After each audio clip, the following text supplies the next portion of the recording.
So we had a very, very major shock that started in the summer of 2021, a shock that was driven by the weaponization of natural gas from Russia. This caused a change in Europe in the sense that Russia represented 155 billion cubic meters of our total imports in 2021. In the current forecast that we have for the year 2023, we will be between 40 and 45 billion cubic meters. That means that we had to replace in a record time in the European Union what represented more than 40% of our total imports of natural gas. Now, what is interesting is that gas roughly is used in the European Union in three ways. So each one, is more or less 1/3. So you have 1/3 of the natural gas that is used for electricity generation, 1/3 that is used in industrial processes like fertilizers and others, and 1/3 is used to heat homes. Now the channel by which the crisis had a major impact on prices on the economy was electricity generation. If we look at the prices of gas retail and electricity retail, we see that they go basically hand in hand. So this is why we had to address, and I'll speak about that in a minute, the prices, or we had to do some specific emergency measures on gas prices, because gas prices, they have really an impact on the overall economy through the channel of electricity. Now, the main message I wanted to give you today, the first message I wanted to give today is that we are in a much better situation in 2023, and and we will be in 2024, thanks to a series, mainly thanks to five reasons. So the first one is that storages on natural gas now are at the highest possible level. The latest figure is 98%, but that basically means that they are full in the sense that reaching 100 is very difficult due to physical reasons. We are now using also storages in Ukraine to make sure that we have this insurance for the future. Now, we in the autumn of 2021, we had this level instead of 98% at 31%. So we have passed regulation to ensure that the storages are full. Another important element is that there has been a very, very significant reduction in the demand of natural gas. So there was the introduction of a framework in the summer of 2022. The agreement was reached in July of 2022 to ask for a reduction of 15% of the consumption compared to the average of the previous 5 years of natural gas. Now, coming back on how gas is used in the European Union, we can see, from the different data elements that we're getting from member states, that 50% of this reduction in the consumption of natural gas comes from residential consumers. So basically, consumers that were affected by the high prices of natural gas to heat their homes decided to lower their thermostat. And that, is something that we are seeing having a structural effect, because this winter we are not seeing an increase in the demand, meaning that the consumers are not coming back to the temperatures that they had in their homes before.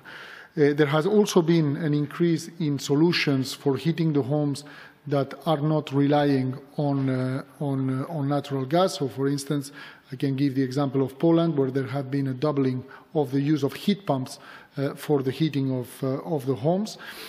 And I was saying 50% of this decrease in the consumption in the demand of natural gas comes from residential users.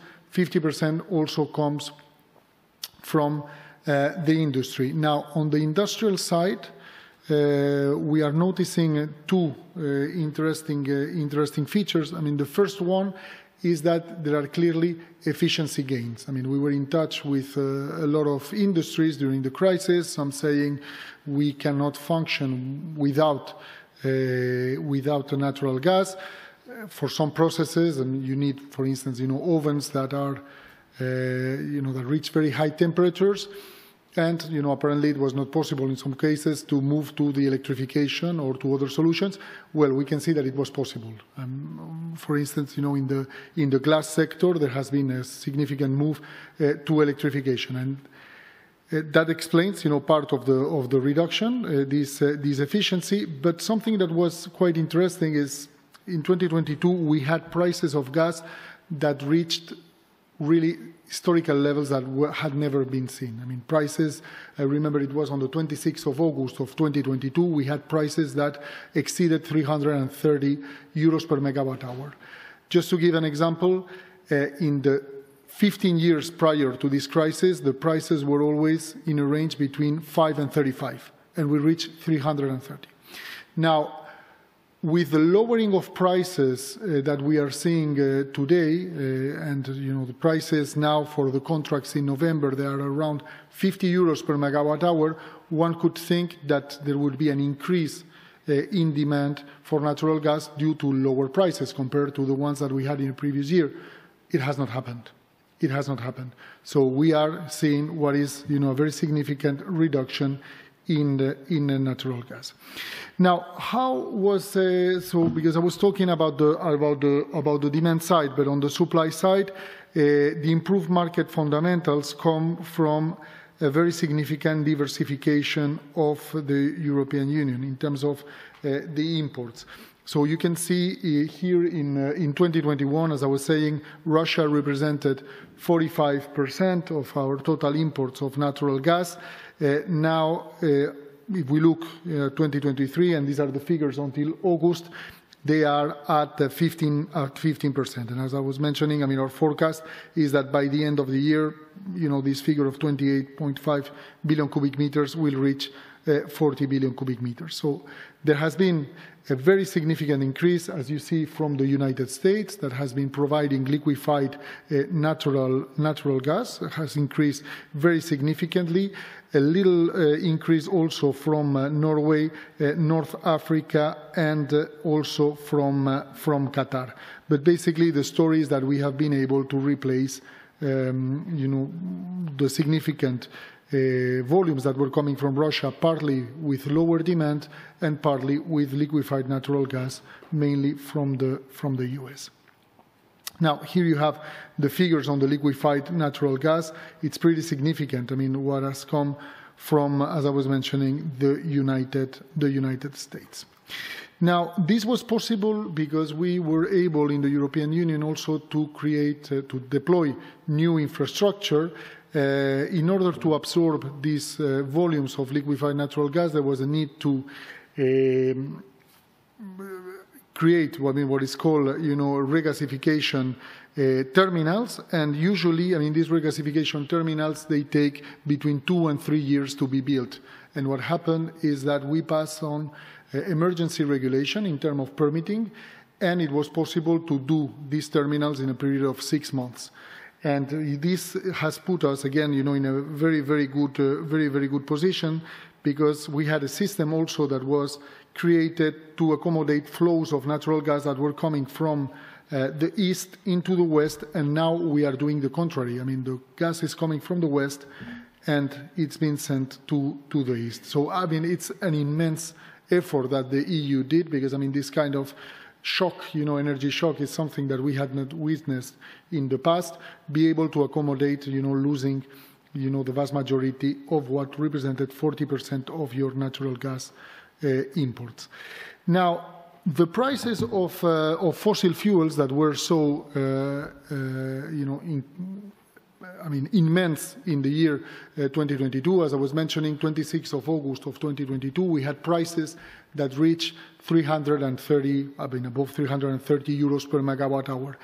That showed that the agenda that the Commission put on the table with the Green Deal doesn't enter into a contradiction with the objective of reducing the dependency from the Russian fossil fuels and, in particular, the Russian natural gas. We were doing the Green Deal because, it's good for the planet, and we believe it's good for the economy over the medium and the long term, but it's also good for our economic security. So last year we had a record year in the deployment of renewables, with 56 gigawatt of new capacity being deployed, and partly that was because the prices of fossil fuel made the business case for the renewables even more explicit than in the past. And what was quite also interesting to see is that we started to have projects of renewables more and more that doesn't need public support. So it's a market, it is being developed, it is happening, and it is good for not only for the planet, but also for the economy and our energy security. So I will, this is a slide that, gives these 5 reasons why we are better this winter than the previous winter. So again, high storage levels, natural gas demand, the lower possibility for Russia to weaponize energy markets, more infrastructure, and less uncertainty in the markets. Now, lessons learned from the crisis, as I mentioned, expanding installed capacity of renewable energy sources can help limiting price spikes. We did some modeling in my team, and actually, if we would have had the double, of renewables already in the system, we would have had, much lower, impact on prices and a much better situation for the economy in terms of inflation. Now, I mentioned in this, first bullet point, but it will take time because in order to have a dramatic effect on the prices of electricity, we need to displace fully the use of fossil fuels for electricity. And that, will take at least, 10 to 15 years.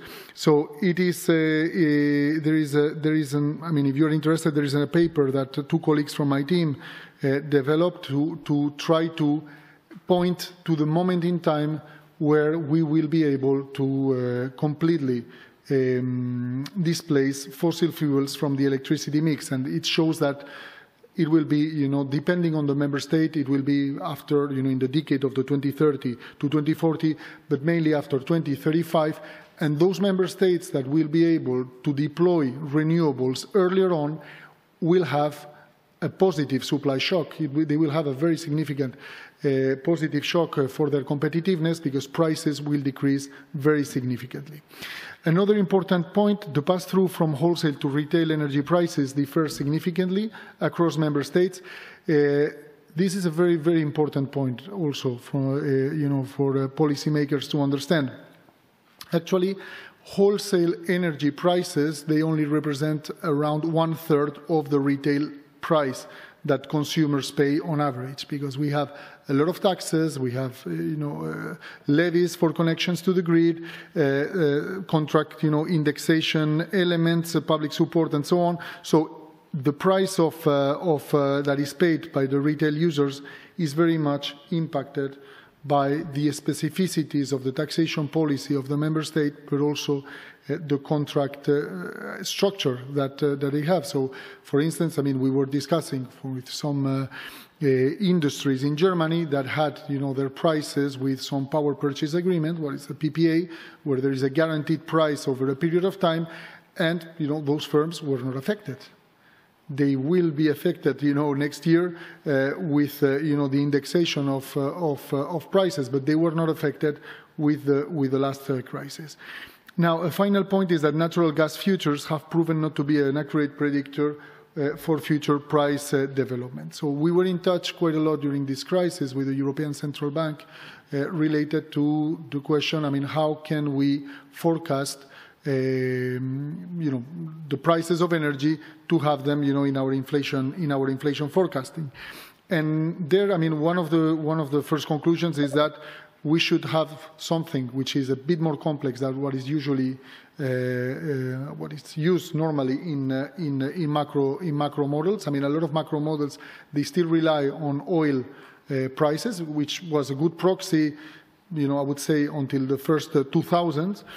For the impact of energy on inflation, but it's not the case today, because with the green transition we are changing a lot the uses of energy, and we saw, for instance, that natural gas was the main driver of inflation during the crisis, and the prices of natural gas and oil, they diverge massively during the crisis. Now, the issues with the futures that are used by other models is that they provide I would think an accurate picture of the market sentiment over a moment of time. So to give you an example, we had some events recently in the Middle East that don't affect the supply-demand balance of natural gas in Europe. Not at all, because the countries that are having a conflict these days, they are not exporting natural gas, or they contribute really marginally to the natural gas supply balance in the EU, and frankly they have no impact. Yet in a couple of days we had moves of 20-30% of the price, and then coming back down. So it reflects, as I say, market sentiment. Now, if one, and we have done, some research about that. If one looks at how futures evolved during the crisis, we had situations where, at this moment in August 2022, on the 26th of August, one would have looked at the prices of the futures in the winter of 22-23, and prices would have been around 300 euros. And in the end, they were, around 120, and then coming down. Now, a point on competitiveness, because, I have tried to summarize a little bit, what was the story of the crisis in the years 2021 and 2022. Now, how is the EU coming out of the crisis? I think we are moving from, an energy crisis, or a crisis which was related to fears of security of supply, of people not being able to heat their homes, and I think, again, a very important point on my side, there were no blackouts in the EU. There were no blackouts. There are other major economies that have blackouts. With the energy shock that we had, there were no blackouts. So no blackouts. People were able to heat their homes. But now, how are we coming out of this crisis? Well, now we have EU electricity wholesale prices that are 2 to 4 times higher than in the US.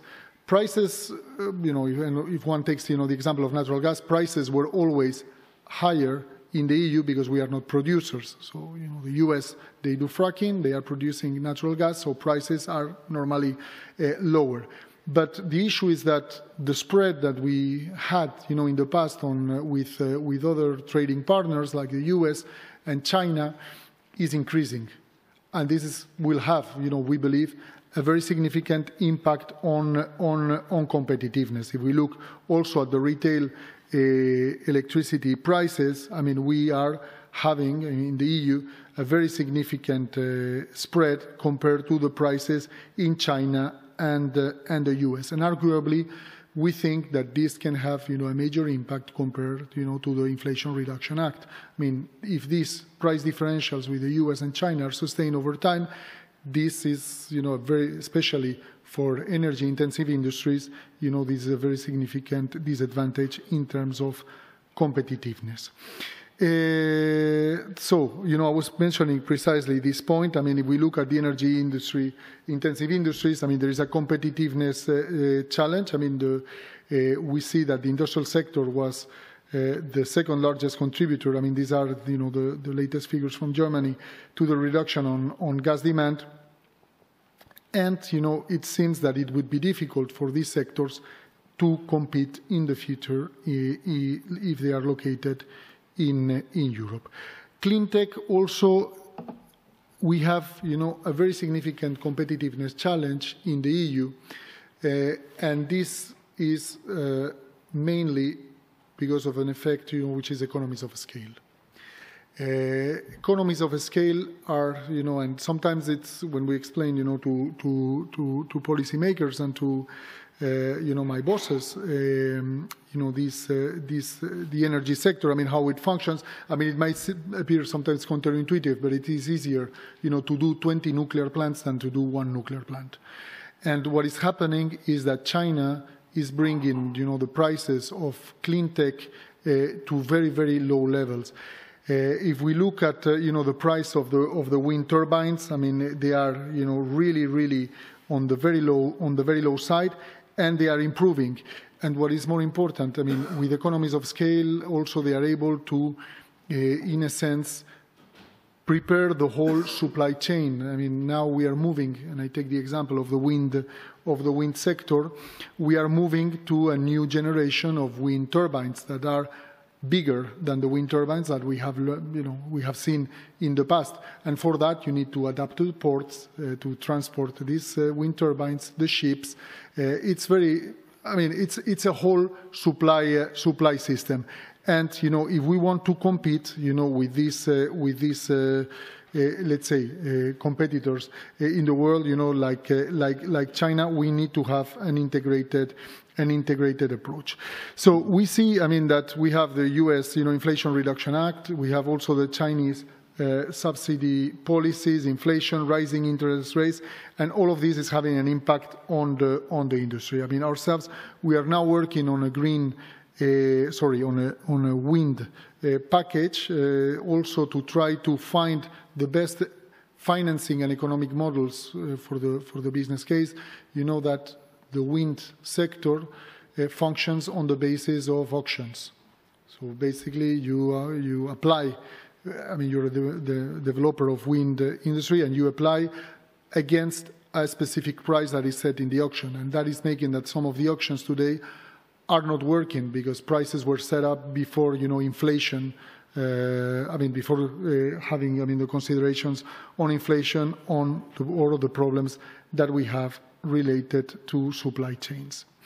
Now, inflation in the green transition, or I would like to just to finalize, plug in a series of questions that I think will be quite relevant related to the behavior of prices during the green transition.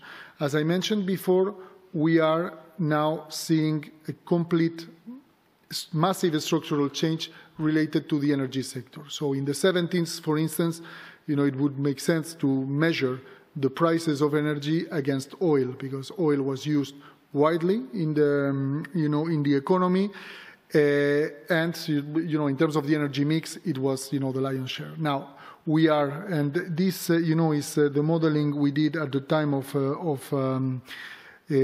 a legislative package that was called the Fit for 55, which is the laws that were meant to to deliver on the Green Deal, and we see that renewables, for instance, are going to increase massively in the economy. So I mean, if one takes oil, I mean, of course, oil, 35% in 2019, but by 2050, oil will represent only 11% of the energy sector. So we need to find new ways to measure prices and the impact of prices on the energy sector. Now, the second point is that there will be an increase very significant on the demand of critical raw materials for the net zero scenario, so like copper, lithium, nickel, and others. And the behavior of these commodities is going to have an increasing impact. Now, will renewables deliver cheaper electricity prices? Yes, they will deliver, but it will take time, as I was mentioning before. So we need to make sure that we move as quick as possible with the deployment of renewable energy sources for electricity in order to bring this dramatic change in the prices of electricity as soon as possible. I mean, I'm sure that you read in the newspapers sometimes, a day in the summer where prices of electricity are zero. They are zero because at that moment of the day, there is a lot of sun, there is a lot of wind in the North Sea, and that is bringing, for some minutes of the day and hours of the day, prices to zero. So we need to move more and more in this direction that will need, the development of flexibility solutions and batteries to make sure that, we benefit from these lower prices. But as I said, it will take time because, as you know, it is the marginal technology, the one that determines the price of electricity, because we need to have, at moments in the day, we need to activate coal plants or gas plants, and even if they are, a marginal part of the electricity mix, they still, set the price. So, for instance, I was looking at the figures on today. In Spain, we have at some moments of the day prices of 20, and at some other moments of the day prices of 200.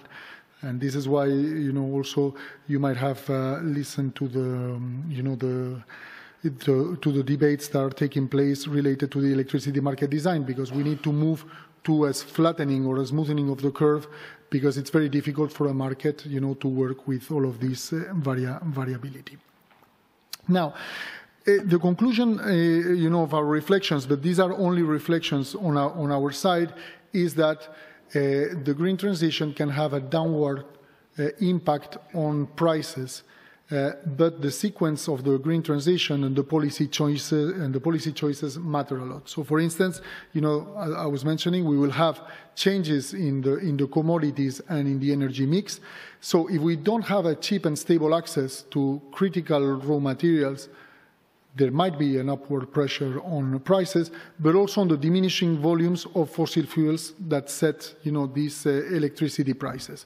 So I give you an example of the discussions we're having with France. France, as you know, I mean, they're very vocal on the possibility to benefit from the lower cost of generation of nuclear, and they would like to capture part of these revenues and distribute them to the overall economy. I mean, what they're saying, and we have done some modeling about that, is that by 2030, gas might only represent 4% of the total electricity mix in France. But they would still, but gas would still set almost 40% of the hours of the electricity mix over a year. So even if it's only 4%, it determines 40% of the prices. So very important that we ensure cheap and stable access to natural gas and other fossil fuels during the transition. And there, as we are seeing, it is very important that we work also with producing countries, because otherwise we might have more and more of these episodes that we have had with like the one we had with the Russian aggression against Ukraine, where mismatches between supply and demand might bring a lot of volatility in the market. So we might expect a lot of volatility in the natural gas markets or in the oil markets if the decrease in supply and the decrease in demand at the global level, they don't go hand in hand. Now, the second point is the changes in the overall demand and consumption patterns. With the green transition and the electrification, there's going to be much more demand response. So we might also encourage, for instance, the industries to produce more when prices are zero. So when there is a lot of sun or a lot of wind, if this is possible. And also, we are moving more and more into self-consumption in the households. I mean, I'm sure that many of you might have solar panels at home, energy efficiency solutions, and so on. And that is going to bring, a downward pressure on prices, because we need, less from the grid. Now, the green transition also, there is, it's all about a very high capex and lower OPEX over time. So, if one take the example, of, for instance, the heat pumps for a home, for the heating of a household, you have to spend a lot of money to put, the heat pump in place in your household, but then the operating cost is much lower. I mean, it's a little bit of electricity, but, you do a lot of gains over time. So this is a simplified example of what, the green transition is about. We can take also the example of the renewable energy sources. So, a solar power plant or a wind or an onshore or offshore wind power plant, it's a lot of investment at the beginning, but then, the operating costs are much lower. So we need to find ways to finance these, big costs at the beginning, these big investments, in order to benefit, in the decades to come from this lower operating cost. But this lower operating cost might have, again, a downward pressure on prices over time. I mentioned before, the increase in the share of renewables in the electricity generation. So this, downward pressure on prices. Now, the replacement of capital stock and infrastructure.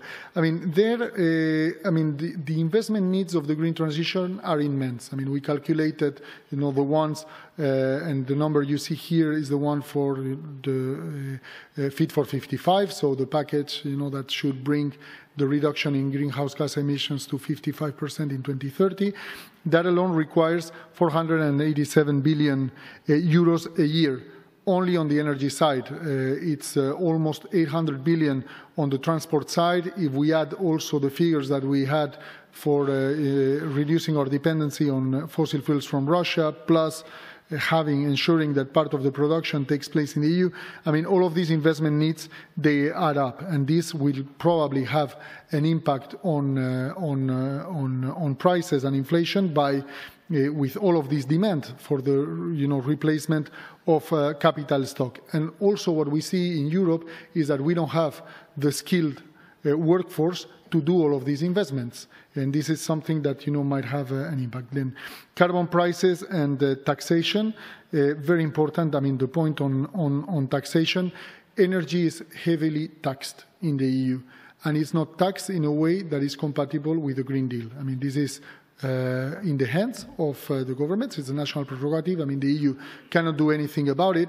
But if one looks, and we are going actually to publish, I think it's, I don't know if it's next week or the week after, we're going to publish a big report on subsidies in the EU. And in this report, one can see that what governments are subsidizing is basically fossil fuels. It's not green. Green investments. So taxation, if it is done in a smart way, can have a downward impact on prices. And the final point is uncertainty and higher risk premiums. I mean, there's a need to do all of these investments. We are seeing the cost of capital that is increasing. If we are changing our policies, related to, for instance, renewables or related to electric cars, that can only add to the uncertainty of the green transition, and that would increase again the cost of capital, and that can have, an upward pressure on prices. So thank you very much, and looking forward to the discussion.